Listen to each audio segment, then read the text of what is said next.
Negara Republik Indonesia adalah suatu negara maritim yang terbesar di dunia, yang di dalamnya terdapat untaian atau deretan pulau-pulau.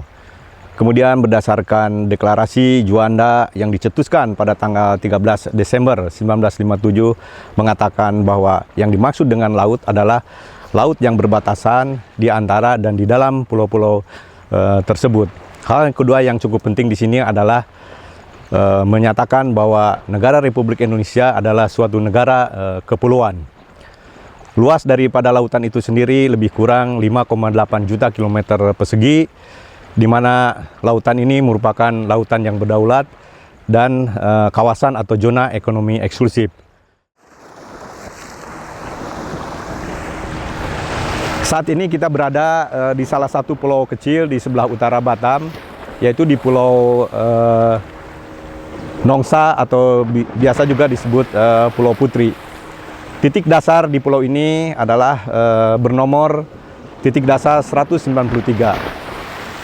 Kita ketahui bahwa Pulau Nongsa ini berbatasan dengan Laut Singapura di sebelah kanan dan di sebelah barat berbatasan dengan negara Malaysia.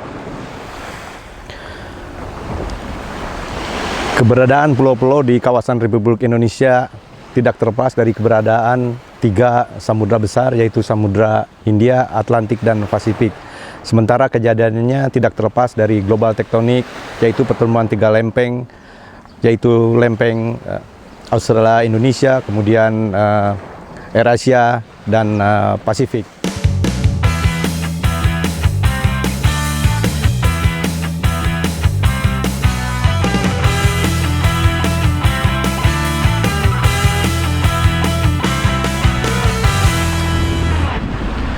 Pentingnya pengumpulan data dan informasi karakteristik pantai yang terdiri dari data geologi, morfologi, dan karakteristik garis pantai dari pulau ini adalah sangat penting.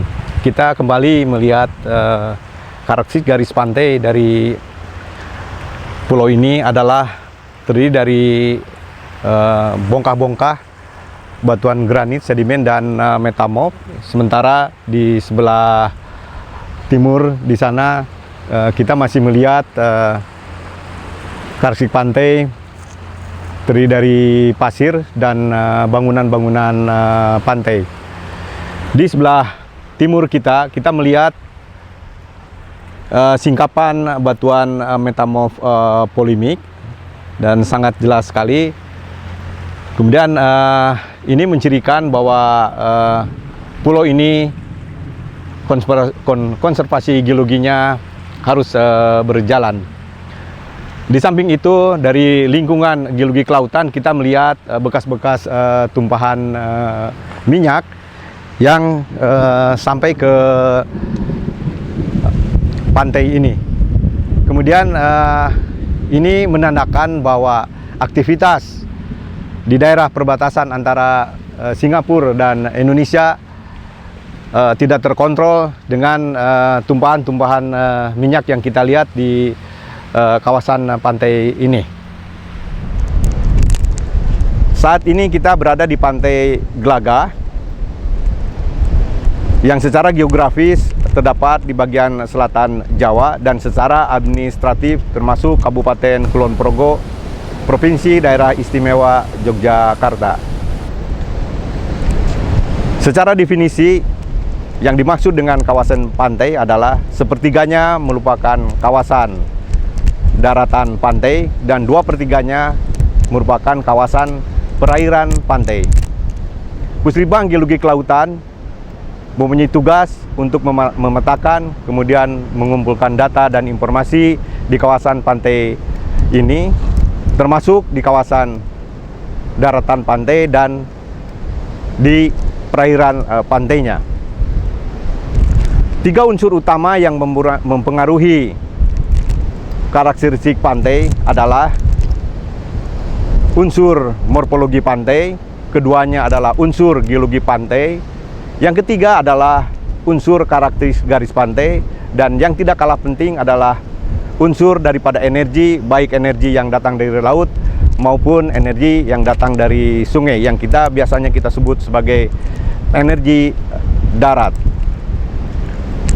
Berbicara mengenai karakteristik pantai, dari keempat unsur tersebut, Pantai Gelagah sangat dipengaruhi oleh kondisi energi laut yang sangat dominan. Kemudian unsur morfologi pantainya merupakan daratan pantai atau dataran pantai. Kemudian unsur geologinya ditempati oleh endapan aluvium yang membentang dari barat sampai ke timur. Kemudian garis pantainya merupakan endapan pasir. Dari keempat unsur tersebut, kita dapat menyimpulkan bahwa terdapat 3 unsur geologi utama, yaitu unsur sumber daya geologi, kemudian yang nomor 2-nya adalah unsur bahaya geologi, dan ketiganya adalah unsur lingkungan. Kita mempunyai unsur sumber daya geologi berupa endapan pasir besi. Kemudian jangan kita lupakan bahwa karena kita berada di pantai selatan, maka unsur bahaya geologi yang dominan adalah masalah gempa bumi dan masalah tsunami. Kemudian unsur yang lain akibat proses oceanografi, yaitu energi gelombang, terdapat beberapa erosi yang relatif lokal. Dari unsur-unsur tersebut, kemudian pemerintah daerah melakukan suatu penzonasian kawasan Pantai Gelagah ini. Beberapa peruntukan yang bisa kita lihat adalah di sini adanya suatu infrastruktur pembangunan kawasan pelabuhan. Kemudian peruntukan yang lain adalah untuk jangka masa depan adalah zonasi penambangan pasir besi yang dari titik ini menyebar ke arah sebelah timur. Sementara dari titik ini ke sebelah barat, pemerintah daerah akan merencanakan pembangunan lapangan terbang. Kemudian peruntukan yang lain di kawasan pantai ini, kita bisa melihat bahwa peruntukan pertanian di daerah ini juga berkembang. Kemudian di sisi lain juga ada pengembangan kawasan pariwisata. Unsur yang paling penting di dalam perencanaan, kita mengharapkan bahwa unsur-unsur morfologi, geologi, kemudian karakteristik garis pantai dan energi yang berkembang di sini bisa dipakai untuk perencanaan kawasan peruntukan. Saat ini kita berada di salah satu peruntukan, yaitu peruntukan untuk pembuatan pelabuhan.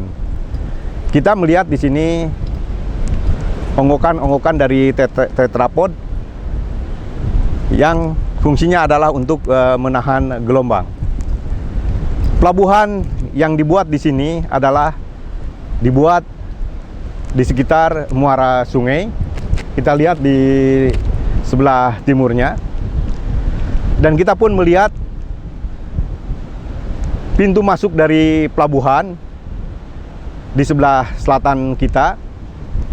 Di sana kita melihat bahwa unsur energi gelombang sangat dominan sekali. Kemudian energi gelombang juga masuk sampai ke dari mulut sungai sampai ke sebelah utara daripada pantai. Kita sangat melihat di sini bahwa sedimentasi di peruntukan pelabuhan ini relatif sangat besar sekali. Kemudian menutup sebagian dari pintu masuk ke pelabuhan. Mungkin kita bisa melihat bahwa ini merupakan suatu rencana yang tidak signifikan, sehingga masalah pembangunan pelabuhan ini meninggalkan suatu dampak yang negatif, yaitu dengan adanya sedimen di pintu mulut pelabuhan ini. Sekarang kita melihat bahwa ternyata bahwa unsur geologi, unsur morfologi, dan unsur karakteristik garis pantai serta energi yang berkembang di kawasan ini adalah merupakan suatu unsur yang sangat penting di dalam perencanaan pelabuhan ini. Kemudian kita sangat mengharapkan tentunya bahwa unsur-unsur tersebut tadi dapat memberikan suatu masukan yang positif terhadap pembangunan di kawasan lainnya, sehingga komponen-komponen morfologi, geologi, oceanografi dan lain sebagainya dapat menjadi acuan untuk pembangunan kawasan peruntukan yang lainnya. Saat ini kita sangat melihat bahwa kondisi-kondisi tadi sulit untuk dikembangkan lebih lanjut, sehingga kita harus merencanakan dari awal.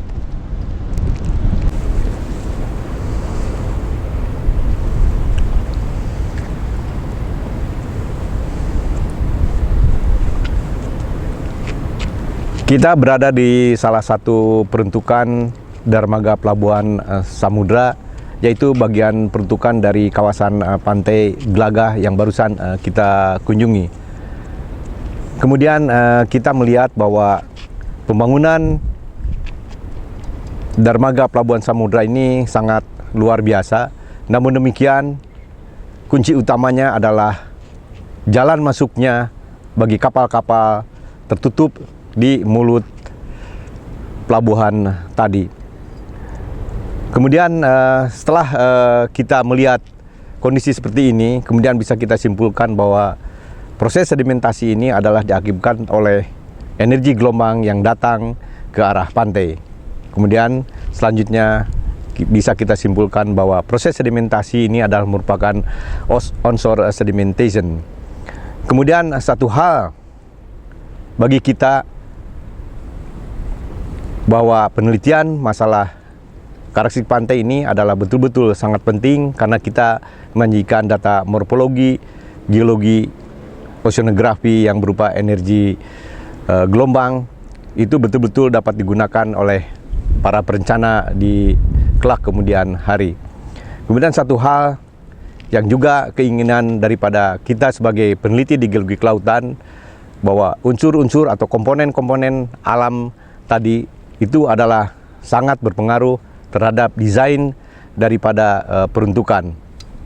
Kemudian tentunya bahwa untuk solusi selanjutnya adalah kita pun harus menyediakan data sehingga pelabuhan ini kelak dapat dipergunakan. Kemudian saran daripada kita barangkali bahwa penelitian geologi, morfologi, dan oceanografi harus dimulai dari awal, sehingga pembuatan model daripada masuknya kapal-kapal ke arah pelabuhan itu menjadi baik dan dapat dipergunakan dengan semaksimal mungkin. Indonesia yang merupakan sebagai negara kepulauan tentunya tidak terlepas dari pantai, di mana Indonesia sendiri memiliki pantai terpanjang nomor 2 pada awalnya setelah Kanada. Namun demikian, para peneliti saat ini mengatakan bahwa Indonesia merupakan negara keempat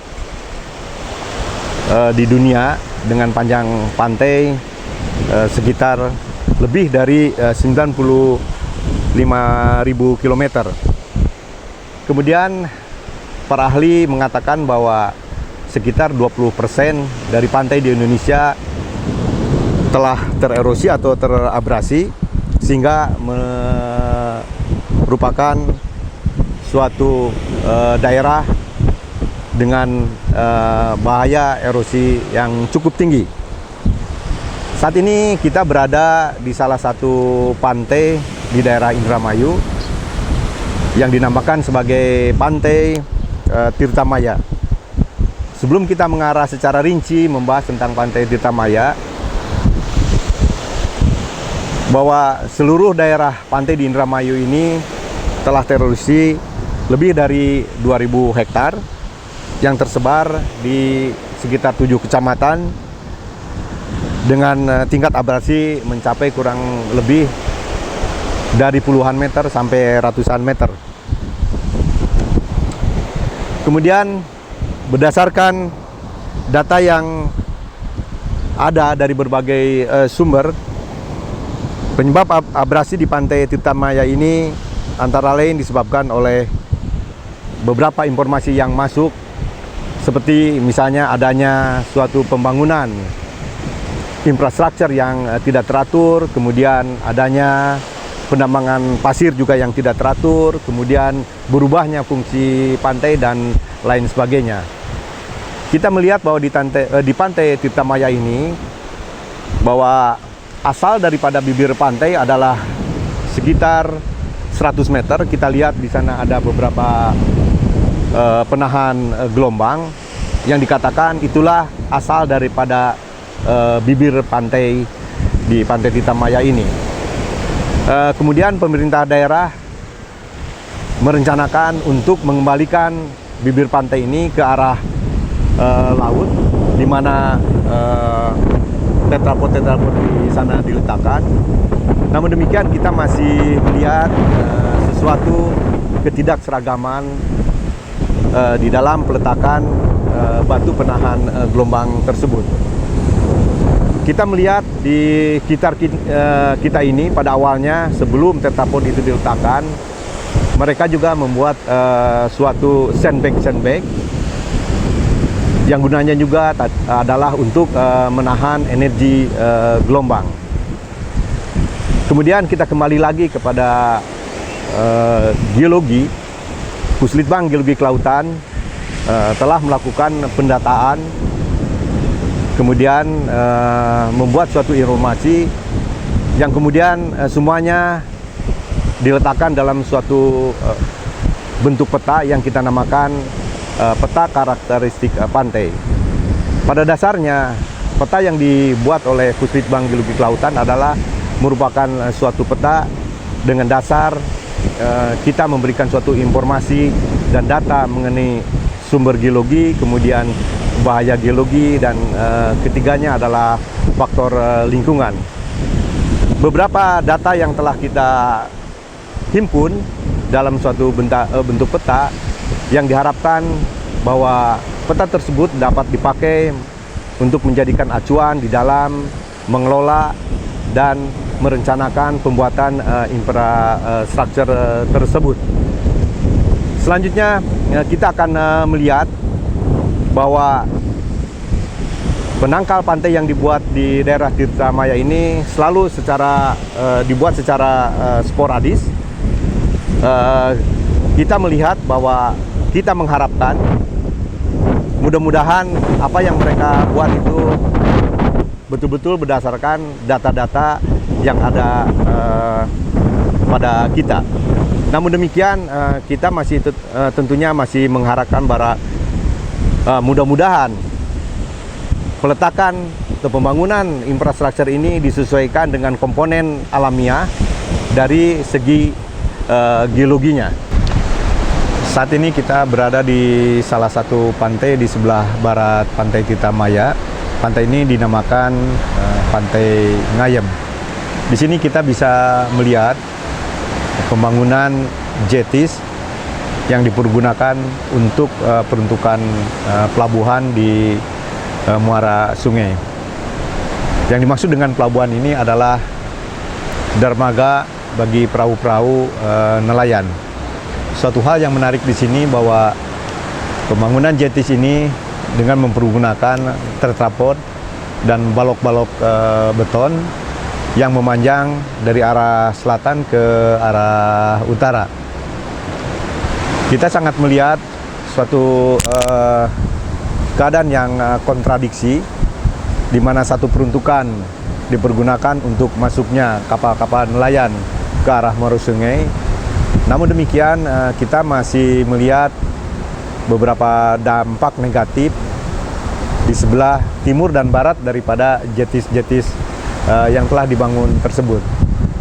Kalau kita melihat ke arah barat, tepatnya di sekitar pantai Tirta Maya, kita masih melihat erosi-erosi yang tengah berlangsung di sana. Kita melihat di sana bahwa mereka pun ingin mengembalikan pantai Tirta Maya ini dengan memasang balok-balok beton di bibir asal daripada pantai Tirta Maya yang barusan kita kunjungi. Demikian juga ke arah timur, kita melihat terpaan-terpaan energi gelombang yang menerpa sampai ke bibir pantai di sebelah timurnya. Di sini kita melihat bahwa aspek proses dari pantai yang sedang berlangsung adalah aspek transportasi pasir yang dibawa dari arah laut ke arah pantai yang kita sebut sebagai onshore sedimentation. Namun demikian tidak menutup kemungkinan bahwa apabila energi gelombang ini lebih besar daripada resistensi pantai, maka erosi akan berjalan. Inilah yang harus kita pikirkan bersama-sama, bahwa pembangunan infrastruktur ini harus memperhatikan komponen-komponen alamiah dari karakteristik pantai itu sendiri. Kita sudah beberapa kali mengatakan bahwa komponen-komponen alamiah dari karakteristik pantai ini adalah sumber daya geologi, kemudian masalah bahaya geologi, serta lingkungan. Nah, sekarang ini kita melihat bahwa lingkungan pantai yang kita kunjungi ini telah berubah, kemudian dinamika pantai terus berlangsung. Kita harapkan bahwa komponen-komponen alamiah dari karakteristik pantai yang mengacu kepada kondisi geologi, kemudian bahaya geologi, dan lingkungannya dapat dipakai sebagai acuan di dalam merencanakan pembangunan infrastruktur di kawasan pantai ini. Kita tidak mengharapkan bahwa pembangunan infrastruktur yang diinginkan untuk menjadikan kawasan ini menjadi lestari atau tidak berubah, namun yang akan tampak adalah bahaya geologi yang menyebabkan pantai ini terus menerus tererosi.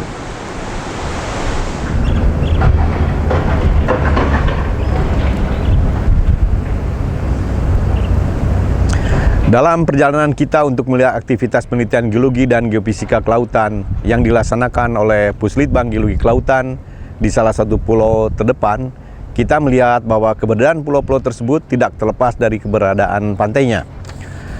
Selanjutnya, tatanan geologi di Kepulauan Republik Indonesia merupakan bagian yang unik dari tatanan geologi dunia karena berada di antara tiga pertemuan lempeng, yaitu lempeng Indo-Australia, Eurasia, Pasifik, sehingga proses pembentukan pulau-pulau tersebut tidak terlepas dari aktivitas tektonik, kemudian vulkanisme, proses sedimentasi, dan pertumbuhan terumbu karangnya. Peran data, informasi, serta potensi geologi kelautan pulau kecil, terutama pulau terdepan, adalah dalam penentuan batas wilayah laut dan antisipasi kenaikan muka laut secara global. Selanjutnya, untuk kawasan pantai, kita melihat bahwa yang disebut kawasan pantai adalah kawasan dataran pantai itu sendiri dan kawasan perairan pantai yang tentunya tidak terlepas dari dinamika keberadaannya dan aktivitas pembangunan infrastrukturnya. Pengertian pembangunan infrastruktur di kawasan pantai atau pesisir dan laut ialah sistem struktur yang diperlukan untuk membantu pemanfaatan sumber daya laut yang ada. Ketidakmengertian, ketidaksiapan, cara pencegahan dan penyelesaian dalam permasalahan bencana geologi untuk pembangunan infrastruktur dan laut merupakan isu yang sangat penting. Di dalam proses perencanaan tata guna kawasan pantai dan laut, geologi kawasan pantai dan laut berupa sumber daya geologi, bahaya geologi, dan lingkungan geologi mempunyai peran yang sangat penting baik dalam proses perencanaan dan pelaksanaan pembangunannya. Di dalam perencanaan dan pelaksanaan pembangunan infrastruktur kawasan pantai dan laut, kondisi lingkungan alamiah merupakan salah satu aspek yang sangat menentukan dan sudah seharusnya menjadi pengetahuan bagi perencana pengetahuan tentang komponen apa saja yang mempengaruhi bentuk dari lahan yang akan ditempati oleh bangunan infrastruktur tersebut. Hal lain yang sangat penting dalam hubungan timbal balik antara bentuk lahan dengan proses geologi yang bekerja pada lahan tersebut, sehingga dapat ditentukan apakah keberadaan suatu lahan peruntukan tersebut sebagai sumber daya atau sebaliknya sebagai bencana. Berdasarkan kenyataan yang telah kita lihat bersama tadi, maka dapat disimpulkan bahwa penelitian geologi dan geofisika kelautan berupa pengumpulan data informasi mengenai sumber daya geologi, bahaya geologi, dan lingkungan di kawasan pulau-pulau kecil dan kawasan pantai beserta pembangunan infrastrukturnya adalah sangat penting dan harus terus dilaksanakan secara berkesinambungan. Akhirnya, mudah-mudahan apa yang telah kita lihat bersama tentang penelitian geologi dan geofisika kelautan tersebut yang telah dilakukan oleh Puslitbang Geologi Kelautan dapat menjadi masukan bagi generasi yang akan datang. Terima kasih.